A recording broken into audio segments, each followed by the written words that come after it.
it know how to shed skin? How to let go of a part of itself, not dead or damaged, simply departing to make room for more of it? How to drop the layer it's been growing on the deepest inside since the beginning of beginnings. Its newborn bark, the brown of fresh flesh, is old too, stemming from the core of its trunk. Unburied fibre that willingly let go of its thinness is now asked to be thick, asked to wrap itself around itself and protect everything from root to tip.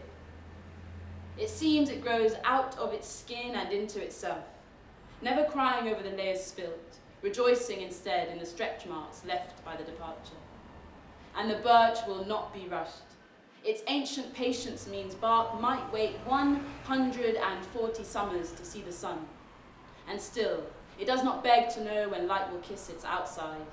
And knowing that it will fall once being born, it cries nothing but beauty still.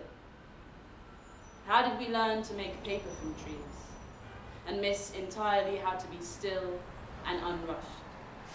That what is to come is in us from the start, that we should dance the peeling off of layers with grace.